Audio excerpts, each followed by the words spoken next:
নমস্কার বন্ধুরা, প্রত্যেক দিনের মতন আবার একটা রেসিপির সাথে আমি বরুণ সিং। আপনারা দেখছেন হেলদি ক্যাটারার্স। খান হেলদি, থাকুন হেলদি। বন্ধুরা, আমরা বিজি লাইফে অনেকটা পুরনো রেসিপি ভুলে গেছি। তার মধ্যে আমরা ইভেন্টে যিনারা কাজ করি, লোকের কথা রাখার জন্য আজকে ওই রেসিপিগুলোকে বাঁচিয়ে রেখেছি। তারই মধ্যে আজকে যে বানাবো পুঁই শাক মাছের মাথা দিয়ে চচ্চড়ি, তা আমাদের ইভেন্ট তার স্টাইলে যে খুব ভালো খেতে হয়, তার জন্য পুরো ভিডিওটা আপনি দেখবেন লাস্ট অবধি। তবে ইভেন্টটার স্টাইলে আপনিও পুঁই শাক বানাতে পারবেন। সব থেকে আগে জল বসিয়ে দিয়েছিলাম, জল গরম হয়ে গেছে। এরই মধ্যে শক্ত ডাটাটা আগে দিয়ে দেবো। মূলোটা দিয়ে ডাটার সাথে কিছুক্ষণ সেদ্ধ করে নেবো। ডাটা মূলো অনেকটা সেদ্ধ হয়ে গেছে, এরই মধ্যে কচু দিয়ে দিলাম। একেও খানিকক্ষণ ফুটিয়ে নেবো, নেড়ে ঢাকা দিয়ে দেবো। একেও ঢাকা দিয়ে 5 মিনিট আরো সেদ্ধ করে নেব। 5 মিনিট ফুটে যাওয়ার পর লঙ্কা গুঁড়ো দিয়ে দিলাম। এরই মধ্যে একটু হলুদ গুঁড়ো, আনাজপাতির হিসেবে নুন দিয়ে দিলাম। আনাজপাতি যেটা আছে একটু আলাদা আলাদা টাইমে দিয়ে সেদ্ধ করতে হবে। যদি খুব সেদ্ধ হয়ে যায় তাহলে খুব মাখামাখি হয়ে যাবে। এটাকে আবার আমি 5 মিনিট ফুটিয়ে নেবো, তবেই শাক দেবো। সবজিগুলো প্রায় 70% খুব ভালো করে সেদ্ধ হয়ে গেছে। এবার এরই মধ্যে পুঁই শাকটা দিয়ে দেবো।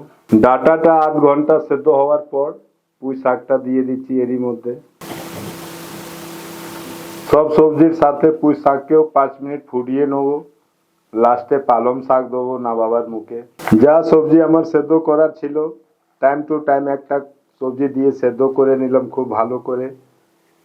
তা পুঁই শাকে অনেকজন পালং শাক দেন না, আর আমি কেন দিই, বর্ষাকালে পুঁই শাকে পোকা লেগে যায়। তা আমি পুঁই শাকটা কম দিই আর পালং শাকের সাথে পাইল দিই, তা আরো ভালো হয়। পালং শাকটা দেওয়ার কারণ হচ্ছে পুঁই শাক যা আমার থাকে ওর মধ্যে আমার টোটাল সবজিটাকে কভার করতে পারে না। তাই জন্য পালং শাক দিয়ে দিলে জিনিসটা আরো ভালো মাখো মাখো হয় আর শাক শাক বোঝা যায়। এক একটা আনাজপাতি যেরকম আমার সেদ্ধ হওয়ার দরকার ছিল সেদ্ধ হয়ে গেছে। এবারে একটা ঝুড়ি থেকে আমি ছেঁকে নেব। আপনারা তো দেখলেন, আর আপনারাও এরকমই শাক সেদ্ধ করে নেবেন এক একটার পর এক একটা। তা আমার খুব বেশি গলে যায়নি আর শক্ত নেই, খুব সুন্দর শাকটা সেদ্ধ হয়ে গেছে। এবার যা আছে ছাকা তেলে ভাজার আনাজপাতি বেঁচে আছে, তার জন্য আমি সরষের তেল দিয়ে দিলাম প্রায় 300 গ্রাম। মাছের মধ্যে নুন হলুদ মাখানো আছে, একে তেলে খুব সুন্দর করে ক্রাঞ্চি করে ভেজে নেব।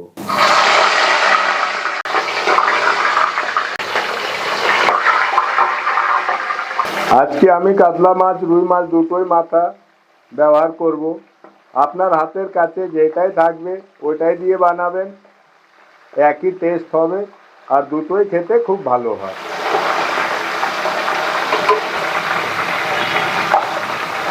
বন্ধুরা, আপনারাও এইভাবে ক্রাঞ্চি করে মাছের মাথাটা ভেজে নেবেন। গরম তেলে কুমড়োর আলুটাকে ভেজে নেব। এবার প্রত্যেকটা সবজি যেটা আমার তেলে ছাকার আছে তেলে দিয়ে দিয়ে ছেঁকে তুলে নেব। তা আলুটা আর কুমড়োটা ভাজা হয়ে যায়। কুমড়ো আলু খুব সুন্দর করে ভাজা হয়ে গেছে, একে তেল থেকে ছেঁকে নিচ্ছি। আলু কুমড়ো ভাজা হয়ে গেছে, এবার ঝিঙে বরবটি ভেজে নেব।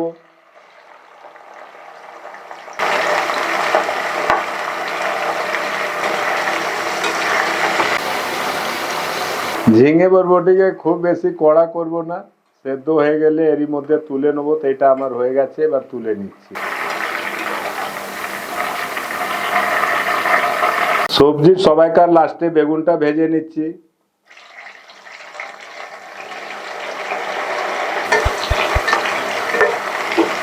বেগুনটাকে লাস্টে এই জন্য ভাজা হয়, এটাকে খুব সুন্দর ক্রাঞ্চি করে ভাজতে হবে আর শাকের সব থেকে লাস্টে দিতে হবে যেন বেগুনটা বেশি ঘ্যাট না হয়ে যায়। বেগুনটাও আমার খুব সুন্দর করে ভাজা হয়ে গেছে। তা যে কোনো সবজি ভাজবেন তা জল বেরোতে থাকবে, তেলে আওয়াজ হতে থাকবে, ততক্ষণ ভাজা হয় না। এরই মধ্যে এবার বেগুনটাকেও আমি তুলে দিচ্ছি। যে সবজিতে মাছের মাথা পড়বে তা অল্প বড়ি দেবেন, তা আমিও অল্প বড়ি দিয়ে ভেজে নিই। বড়িটাকে হালকা করে লাল করে নেবো। আমার বড়িটা লাল হয়ে গেছে, এবার একে তুলে নিচ্ছি। সব শাক সবজিকে তেলে জলে রেডি করে নিলাম। এবার চলুন মশলাটা এর করে নিই। ছাকা তেলেই গরম করে ফোড়নটা দিয়ে দেবো, আর এতে শুকনো লঙ্কা আর পাঁচ ফোড়ন খুব বেশি করে একটু দেবেন। ফোড়নটা একটু লাল লাল হয়ে গেলে সব থেকে আগে এতে পেঁয়াজটা দিয়ে দেবেন। সবজির অনুপাতে পেঁয়াজটা আমি দিয়ে দিলাম।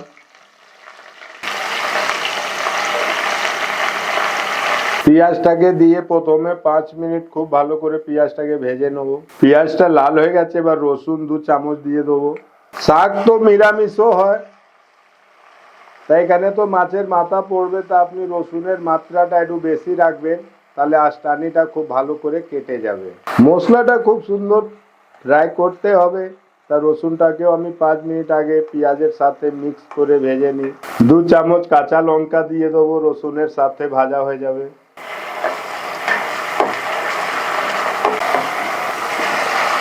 এরই মধ্যে মাছের মাথা সব থেকে আগে দিয়ে দিলাম। তা কিছুটা আমার স্টাইলটাই আলাদা আছে, একে মশলার সাথে আগে ভেজে নেবো 2-3 মিনিট।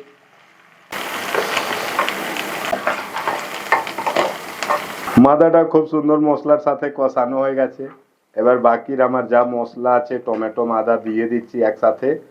তারপরে মাথাটা আরো 2-4 মিনিট কষিয়ে নেবো, তা দেখতে থাকুন লাস্ট অব্দি আমার পুঁই শাক কিভাবে ইভেন্টার স্টাইলে তৈরি হয়। এর মধ্যে পরিমাণ মতন কুচি করা টমেটো, এবার দরকার মতন নুন। টমেটো নুনটা আগে দিলে জল ছাড়বে, মশলাটা পুড়বে না।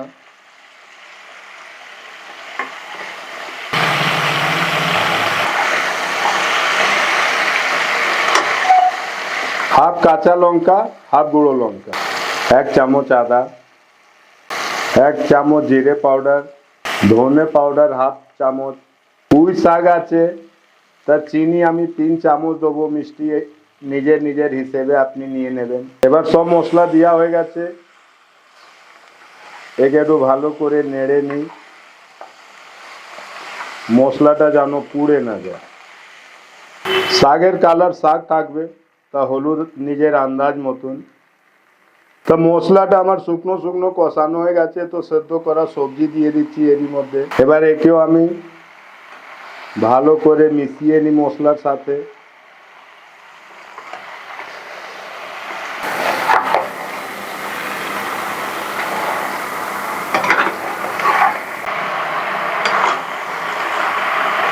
পুঁই শাক আর শাক থেকে জলটা ছেড়ে দিল, খুব সুন্দর আমার মশলাটা কষানো হচ্ছে, আর জলটাও শুকনো হয়ে যাবে, তবে পুঁই শাকটা ভালো লাগবে। মশলার সাথে পুঁই শাক ভালো করে কষানো হয়ে গেছে, এবার তেলে ছাকা যে সবজিগুলো আছে এরই মধ্যে দিয়ে দিচ্ছি। ঝিঙে বরবটি, আলু কুমড়ো, বেগুনটা একটু পরে দেবো, না হলে বেশি ঘেটে যাবে। এটাকে খুব ভালো করে নেড়ে সব সবজি মাথার সাথে ভালো করে মিক্সিং করে এতে এবার জল দিয়ে দেবো।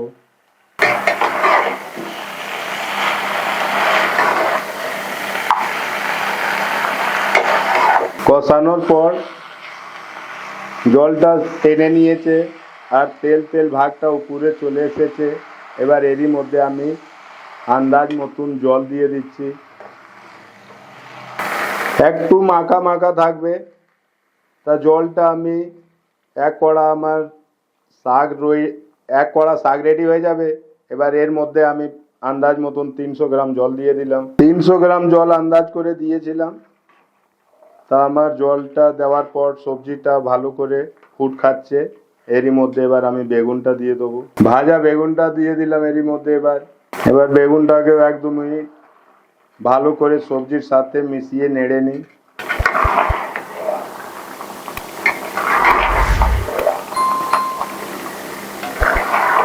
লাস্টে বড়িটাকে ভেজে রেখেছিলাম গুঁড়ো করে দিয়ে দিলাম। আমাদের এখানকার বিউলি ডালের বড়ি হয়, তা খুব নরম হয়, লাস্টে দিই। আর যদি শক্ত বড়ি হয় আপনি আগেও দিতে পারেন। এবার সব সবজি পড়ে গেছে, যেন খুব বেশি ঘাটা ঘাটা না হয়, থেকে হালকা করে নাড়তে হবে আরো 2-5 মিনিট।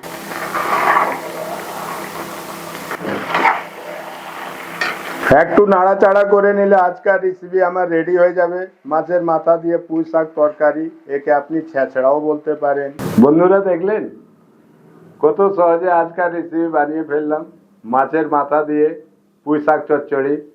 তাই রেসিপিগুলো আপনারাও বাড়িতে বানান, আর এটা পুরনো রেসিপি যেন হারিয়ে না যায়। এইরকমই নতুন পুরনো ভালো ভালো রেসিপি দেখার জন্য দেখতে থাকুন হেলদি ক্যাটারার্স। খান হেলদি, থাকুন হেলদি।